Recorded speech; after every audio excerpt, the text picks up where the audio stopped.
সবকিছু এরকম সাজিয়ে গুছিয়ে রাখলে কার না ভালো লাগে, তাই তো? তো দেখো, প্রথমে কিন্তু এরকমটা এলোমেলো হয়েছিল, তারপর কিন্তু আমার অনেকটা টাইম লেগেছিল সুন্দর করে সাজিয়ে গুছিয়ে রাখার জন্য। তো আজকে কিন্তু সেগুলোই তোমাদের সাথে শেয়ার করব। তো চলো ভিডিওটা দেখতে থাকো। জায়গাটিতে অনেক কিছু রয়েছিল, সে কারণে কিন্তু আমার অনেকটা টাইম লাগবে।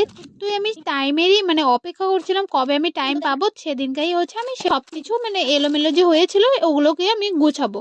তো যাই হোক, আজকে একটু টাইম পেয়েছি, ভাবলাম যে না বাড়িতে আছি সেগুলো কিন্তু কাজগুলো করেই নি। দেখতেই পাচ্ছ আমার কাছে কিন্তু প্রচুর ইয়াররিংস রয়েছে, তো সেগুলোই কিন্তু আজকে গোছাচ্ছি।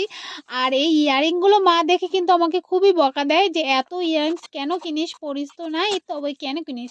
তো এটাই আমি মাকেও বলি, তোমাদেরকেও বলছি। আমার না ইয়াররিংস কিন্তু জানি না কেন এত ভালো লাগে, মানে বলে বোঝাতে পারবো না। পরি বা না পরি কিন্তু আমার কিনতে খুবই ভালো লাগে। যেটা আমি দেখি আমার সেটাই পছন্দ হয়ে যায়। এটা শখ শখ থাকে যে, সেগুলোই বলতে পারো আমার একটা মানে কেনার শখ। এটা আমার খুবই ভালো লাগে। যেমন জামা কাপড় কিনতে যেটা ভালো লাগে, তেমনটাই আমার ইয়াররিংস কিনতেও খুবই ভালো লাগে। তাই বলে কিন্তু আমি যেটা আমার পছন্দ হয় সেটাও কিন্তু আমি কিনেই নিই। তবে হ্যাঁ, আগে কিন্তু একটু ভুল কাজ করেছিলাম, সেই ভুল কিন্তু এখন আর করি না।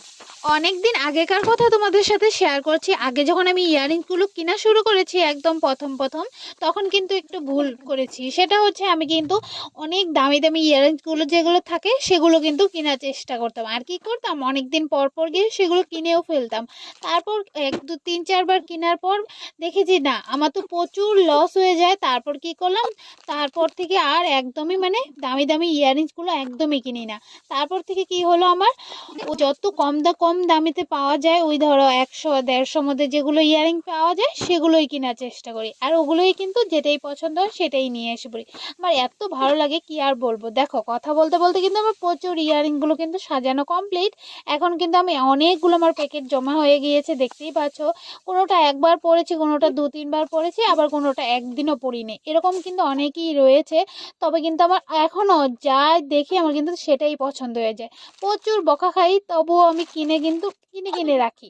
হ্যাঁ, সবারই কিন্তু এক একটা জিনিস ভালো লাগার সব কিছুই আছে। কারো এটা ভালো লাগে, কারো ওটা ভালো লাগে, কারো এটা নেশা থাকে, কারো ওটা করার নেশা থাকে, এরকমটা কিন্তু থাকে।